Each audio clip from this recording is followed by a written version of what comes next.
وشر الأمور محدثاتها وكل محدثة بدعة وكل بدعة ضلالة وكل ضلالة في النار. أعوذ بالله السميع العليم من الشيطان الرجيم والذي جاء بالصدق وصدق به. رب اشرح لي صدري ويسر لي أمري واحلل عقدة من لساني يفقهوا قولي. رب زدني علما رب زدني علما. مختصر حمد و ثنا اور درود و سلام کے بعد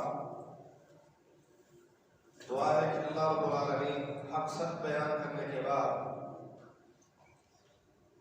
ہم سب کو راہ راست پر چلنے کی بھی توفیق نصیب فرمائے.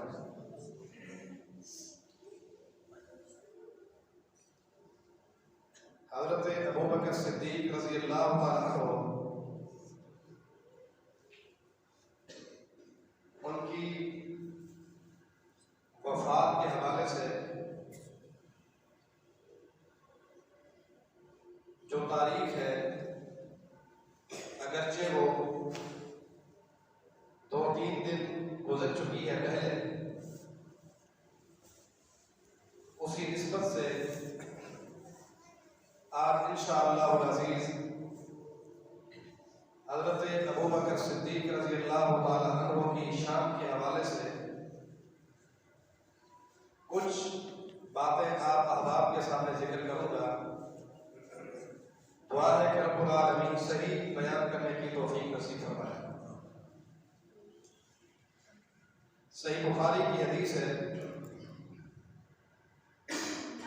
کہ نبی علیہ الصلوۃ والسلام تشریف فرما تھے کہ ایک شخص آیا، آ کر کہنے لگا کہ اللہ کے پیغمبر میں نے ایک خواب دیکھا ہے، میں نے ایک خواب دیکھا ہے اور وہ خواب یہ ہے کہ آسمان سے ایک بادل کا ٹکڑا ظاہر ہوا ہے اور بادل کے اس ٹکڑے سے گھی اور شہد برس رہا ہے. بادل کے اس ٹکڑے سے گھی اور شہد کی بارش ہو رہی ہے. زمین پر لوگ اسے سمیٹ رہے ہیں، اکٹھا کر رہے ہیں، کچھ زیادہ لے کے جا رہے ہیں تو کچھ کم. اسی دوران آسمان سے ایک نیچے رسی آئی ہے، ایک رسی نیچے لٹکی ہے. میں نے آپ کو دیکھا کہ آپ نے اس رسی کو پکڑا اور آپ اوپر چڑھ گئے، حتیٰ کہ آپ آنکھوں سے اوجھل ہو گئے، آپ نظروں سے غائب ہو گئے. پھر آپ کے بعد ایک اور شخص نے اس رسی کو پکڑا تو وہ بھی کامیاب ہو گیا، آنکھوں سے اوجھل ہو گیا. پھر ایک اور شخص نے اس رسی کو پکڑا تو وہ بھی آنکھوں سے اوجھل ہو گیا، کامیاب ہو گیا. آپ کے بعد ایک تیسرے شخص نے اس رسی کو، اس ڈور کو پکڑا، چڑھنے لگے تو وہ رسی ٹوٹ گئی. اس رسی کو دوبارہ جوڑا گیا، اسے ملایا گیا، اسے گرہ لگائی گئی تو دوبارہ وہ شخص چڑھا اور وہ بھی کامیاب ہو گیا، آنکھوں سے اوجھل ہو گیا، نظروں سے غائب ہو گیا. یہ میرا خواب ہے. ساتھ میں موجود حضرت ابوبکر صدیق رضی اللہ تعالیٰ عنہ کہنے لگے اللہ کے پیغمبر اگر اجازت دے تو تعبیر میں بتلاتا ہوں، اگر آپ کی طرف سے اجازت ہو تو تعبیر میں بتلاتا ہوں. تو آپ نے فرمایا ابوبکر بتلا دو، یہ کون سی بات ہے؟ تو ابوبکر صدیق رضی اللہ تعالیٰ عنہ نے خواب کی جو تعبیر بتلائی وہ تعبیر یہ ہے، فرمایا کہ جو بادل کی شکل میں آسمان سے ٹکڑا آیا ہے وہ اسلام ہے، وہ اسلام ہے۔ اور اس ٹکڑے سے جو گھی اور شہد کی بارش ہوئی ہے وہ قرآن اور اس کی علامت ہے۔ گھی اور شہد یہ قرآن اور اس کی علامت ہے، قرآن اور اس کی مٹھاس ہے۔ پھر جو لوگ اسے سمیٹ رہے تھے، کچھ زیادہ لے گئے تو کچھ کم، یہ وہ لوگ تھے جو قرآن کو پڑھنے والے ہیں، کوئی زیادہ پڑھیں گے تو کچھ کم،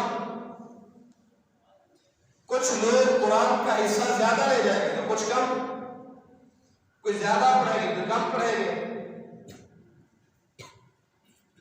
اس کے بعد جو آسمان سے رسی لٹکی ہے زمین کی طرف، وہ رسی کیا ہے؟ وہ اللہ نے جو آپ کو راہ ہدایت حق کی راہ دی ہے، یہ وہ رسی ہے۔ چنانچہ آپ نے اس راہ کو اختیار کیا، آپ اس راہ پر چلے اور آپ کامیاب ہو گئے۔ آپ کی کامیابی کے بعد ایک شخص ہوگا جو آپ کا خلیفہ بنے گا، وہ بھی آپ کی راہ پر، آپ کے نہج پر چلے گا، وہ بھی کامیاب ہو جائے گا۔ مزے کی بات تو یہ ہے کہ آپ کے بعد آنے والے خلیفہ خود ہی تھے، لیکن معلوم نہ تھا۔ آپ کے بعد ایک خلیفہ ہوگا جو آپ کے نہج پر، آپ کے طریقے پر چلے گا، وہ بھی کامیاب ہو جائے گا۔ پھر اس کے بعد ایک دوسرا خلیفہ ہوگا، وہ بھی آپ کی نہج پر، آپ کے طرز پر، آپ کی راہ پر چلے گا، وہ بھی کامیاب ہو جائے گا۔ اور اس کے بعد تیسرے نمبر پر جو خلیفہ ہوگا وہ آپ کی نہج پر، آپ کی راہ پر چلنے کی کوشش کرے گا، لیکن فطرے زور پکڑ جائیں گے، فطرے عروج پر ہوں گے، تاہم وہ شخص کنٹرول کر لے گا، مولے سنبھال لے گا، آخر وہ بھی آپ کی راہ پر چلتے ہوئے کامیاب ہو جائے گا۔ یہ ہے اس خواب کی تعبیر۔ اب آپ بتلائیں کہ اصبت ام اخطأت، تعبیر میں نے صحیح بتلائی ہے یا غلط؟ تو نبی علیہ السلام نے فرمایا کہ اصبت بعضا واخطأت بعضا، کچھ تعبیر صحیح ہے اور کچھ غلط ہے۔ ابو بکر صدیق رضی اللہ تعالیٰ عنہ نے پوچھا کہ اللہ کے پیغمبر وہ غلطی کیا ہے؟ تو نبی علیہ السلام خاموش ہو گئے، آپ نے اپنی رہنمائی نہ کی، آپ خاموش ہو گئے۔ تو گویا کہ وہ جو خطا تھی وہ معمولی تھی، اس وجہ سے آپ خاموش ہو گئے، کچھ زیادہ ہوتی تو وضاحت کرتے۔ تو آپ کا وضاحت نہ کرنا، اس خطا کی طرف اشارہ نہ کرنا، اس بات کی دلیل ہے کہ وہ کوئی معمولی سا نقطہ ہو گیا جو رہ گیا ہو۔ تو عرض کرنے کا مقصد یہ ہے کہ رسول اللہ صلی اللہ علیہ وسلم کی موجودگی میں پیش کیا جانے والا ایک خواب اور صدیق کی یہ تعبیر جو رسول اللہ صلی اللہ علیہ وسلم نے اسے صحیح قرار دیا، یہ ان کی شان، ان کی عظمت، ان کی رفعت پر دلیل ہے۔ تو بہرحال ایک ایسا شخص جس کی جتنے بھی عظمت بیان کی جائے تو اس کا کوئی رخ نہیں ہے، کوئی پہلو نہیں ہے۔ صحیح بخاری کی ہے ایک روایت کہ امیر المومنین عمر بن خطاب رضی اللہ تعالی عنہ کی بیٹی سیدہ حفصہ رضی اللہ تعالی عنہ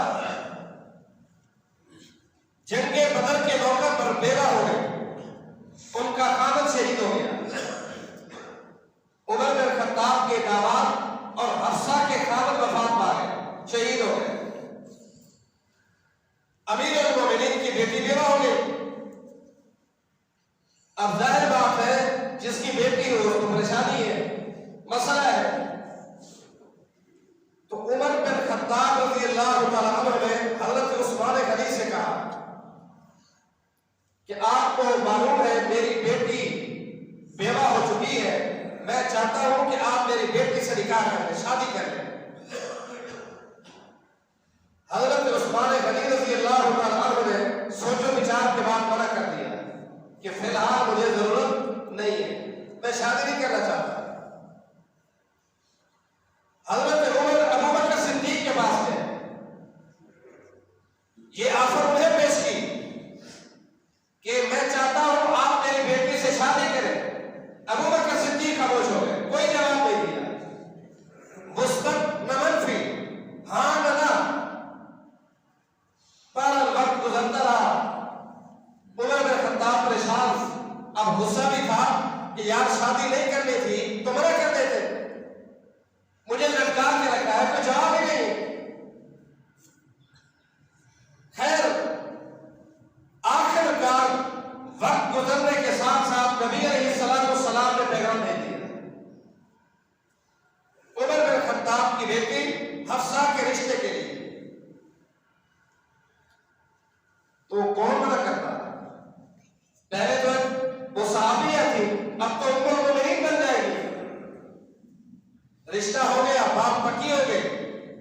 حضرت ابو بکر صدیق عمر بن خطاب کے پاس ہے، کہا مجھے معلوم ہے کہ آپ میرے اوپر ناراض ہوں گے، یقیناً آپ کو میرے اوپر غصہ ہوگا کہ میں نے آپ کو لٹکائے رکھا، کوئی جواب نہیں دیا۔ ہاں بالکل غصہ تو تھا، ناراضگی تو تھی۔ فرمایا اصل بات یہ ہے کہ جب حفصہ بیوہ ہوئی تھی، ان کے خاوند نے شہادت پائی تھی، میں نے اللہ کے پیغمبر کی زبان سے سنا تھا آپ اپنے ارادہ کا اظہار فرما رہے تھے کہ عدت گزرنے کے بعد میں عمر کی بیٹی حفصہ سے خود شادی کروں گا۔ آپ نے اپنے ارادے کا اظہار فرمایا تھا۔ اب آپ بتلائیں فَلَمْ أَكُنْ لِأُفْشِيَ سِرَّ رَسُولِ اللَّهِ صلی اللہ علیہ وسلم، میں اللہ کے پیغمبر کے راز کو کیسے فاش کرتا؟ آپ نے مجھے راز دیا تھا، آپ کا راز تو میں کیسے فاش کرتا؟ اس لیے میں خاموش رہا۔ ہاں وَلَوْ تَرَكَهَا لَقَبِلْتُهَا، اللہ کے پیغمبر اگر اپنے ارادے کو ترک کر دیتے، چھوڑ دیتے، تو میں آپ کی بیٹی سے شادی کر دیتا۔ تو دیکھیے رسول اللہ صلی اللہ علیہ وسلم نے صرف اپنے ارادے کا اظہار فرمایا، یہ نہیں کہا کہ اسے بتانا نہیں، اسے آگے نہیں بتانا، لیکن اس ارادے کے اظہار کو آپ نے راز سمجھا، اور راز کو کیسے راز سمجھا؟ یہ ہے رازدار رسول صلی اللہ علیہ وسلم۔ پر زندگی کے ایسے عجیب و غریب واقعات ہیں۔ ایک دن سیدہ عائشہ رضی اللہ تعالی عنہا، صدیق کی بیٹی ہے، انہوں نے خواب دیکھا۔ خواب یہ تھا کہ آسمان سے 3 چاند ٹوٹے ہیں، گرے ہیں، میرے گھر میں آ کر غائب ہو گئے۔ 3 چاند آسمان سے ٹوٹے، گرے، میرے گھر میں آئے، دفن ہو گئے، غائب ہو گئے۔ ابو بکر صدیق صاحب کو تشریف فرما ہے، فرمانے لگے اللہ کے پیغمبر اگر آپ اجازت دیں تو تعبیر میں بتلاتا ہوں، میرا ارادہ ہے تعبیر بتلانے کا، آپ ہمیں بتلاؤ۔ اب سنیے تعبیر صدیق کی۔ فرمانے لگے اے میری بیٹی، جو تم نے خواب دیکھا ہے، ان صدقت رؤیا کی لَيُدْخَلَنَّ فِي بَيْتِكِ مِنْ خَيْرِ أَهْلِ الْأَرْضِ ثَلَاثَةً۔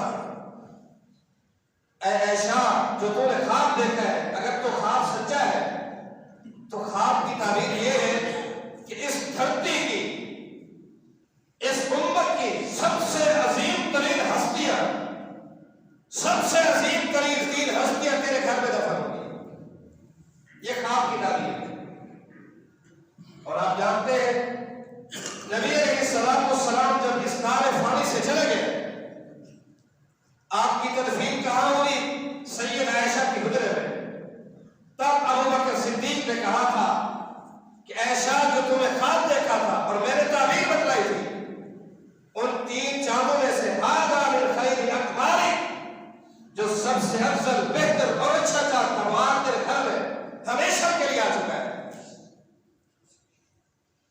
دوسرا اور تیسرا چاند بھی آپ جانتے ہیں کہ ایک ابو بکر صدیق تھے تو دوسرے عمر بن خطاب تھے رضی اللہ تعالی عنہ. تو کیسا خواب اور کیسے خواب کی تعبیر. تو بھارت یہ وہ ہستیاں ہیں قرآن اور سنت کے مجموعے میں سے اتنی فضیلت بیان ہوئی ہے جس کو بیان کرنا کسی انسان کے بس کی بات نہیں.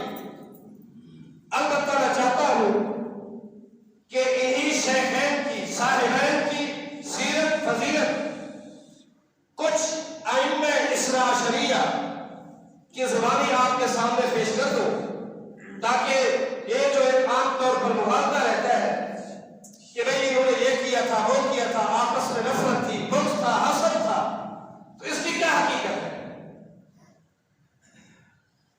تو اپنی اس گفتگو سے پہلے میں آپ کو نسب نامہ سناتا ہوں تاکہ بات تھوڑی واضح ہو جائے.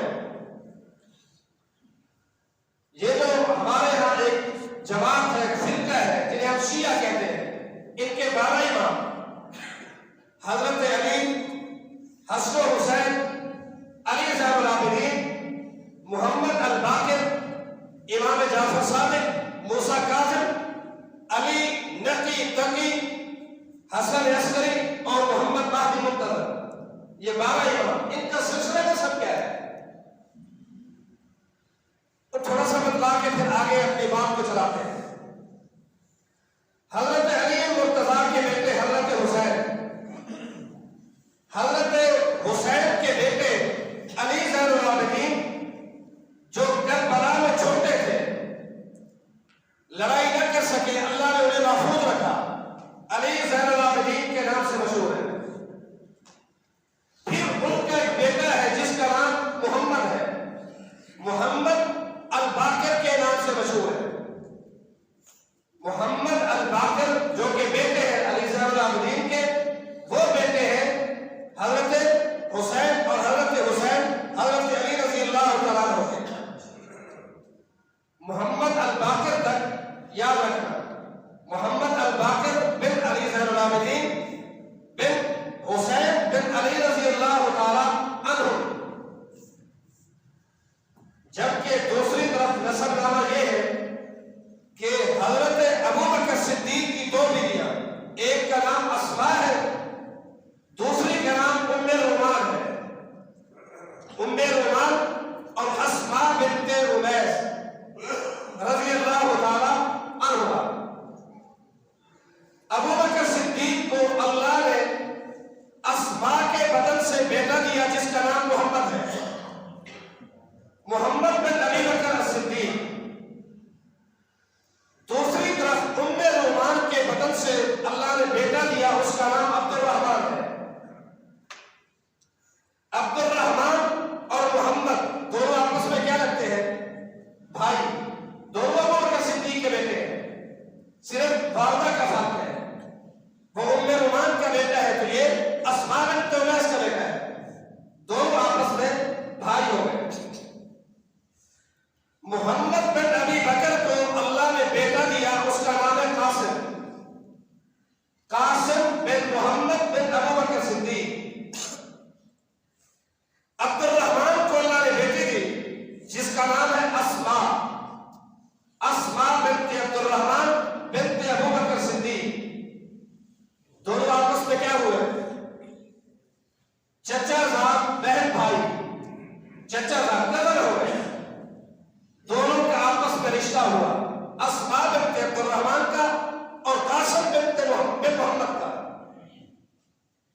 رشتہ ہو گیا شادی ہو گئی. اللہ نے بیٹی کا نام ام فروا کے لقب سے مشہور ہوئی. ام فروا جن کا ننہیال بھی اور ددھیال بھی ابو بکر صدیق تک پہنچ گئے. نانا بھی اور دادا بھی دونوں صورتوں میں ابو بکر صدیق سے گزر کر جاتے ہیں. اس ام فروا کا نکاح ہوا محمد الباقر سے جو کہ حضرت حسین کے پوتے ہیں. حضرت حسین کے پوتے محمد الباقر کا نکاح ہو گیا ام فروا سے.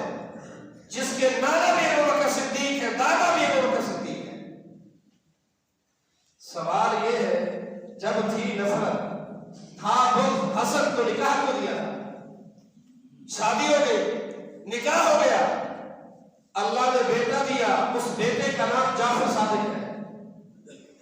جعفر صادق. جو بات بتلانا مقصود ہے وہ یہ کہ یہ جو سارا سلسلہ ہے اس کی بنیاد ابو بکر صدیق ہے. یہی وجہ ہے کہ امام جعفر صادق کہا کرتے تھے کہ والد علی ابو بکر مرتبہ علی المرتضیٰ سے میرا رشتہ یک طرفہ ہے جبکہ ابو بکر صدیق سے میرا دوہرا رشتہ ہے. سبلا دیکھیے تو جعفر صادق کے بعد محمد الباقر جو کہ حضرت حسین کے پوتے ہیں.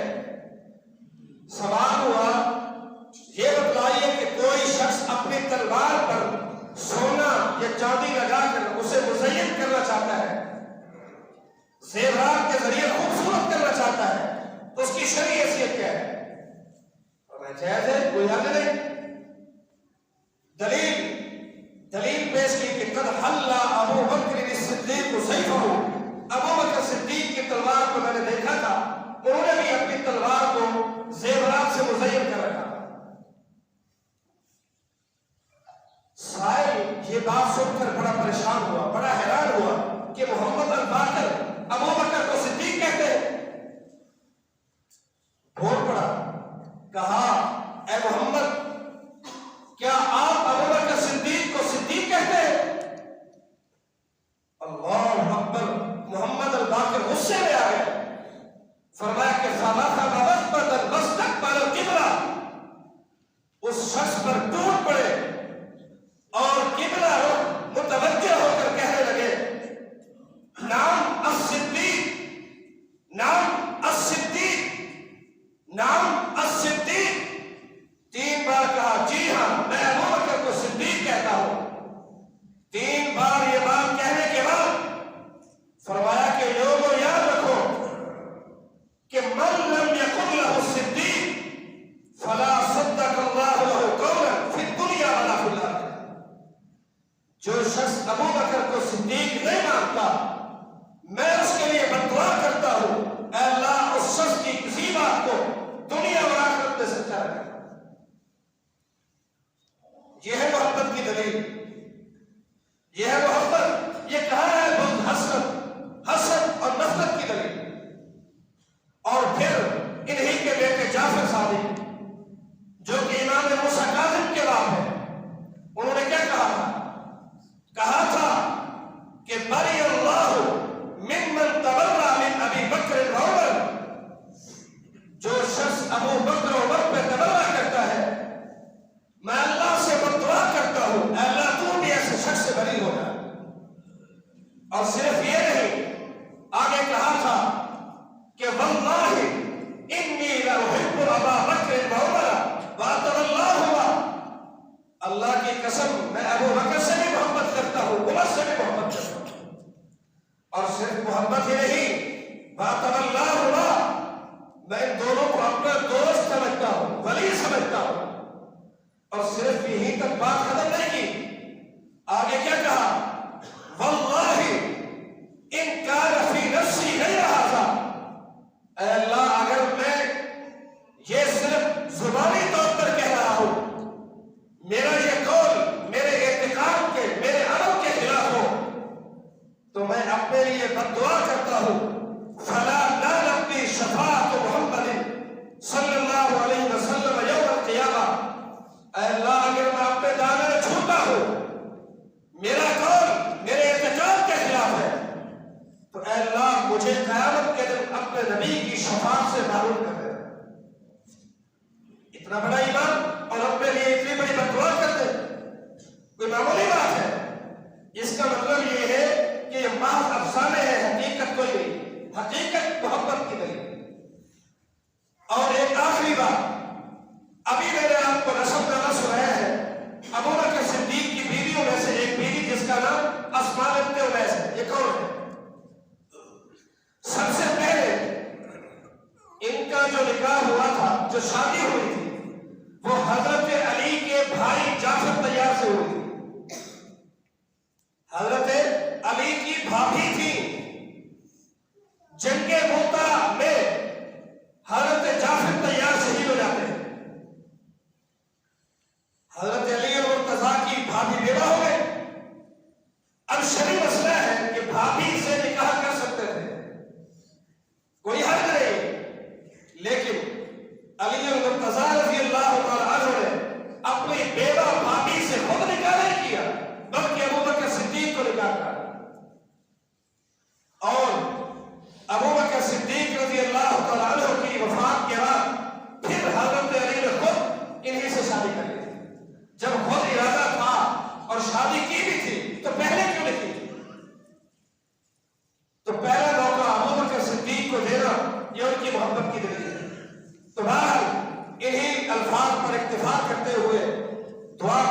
لہٰذا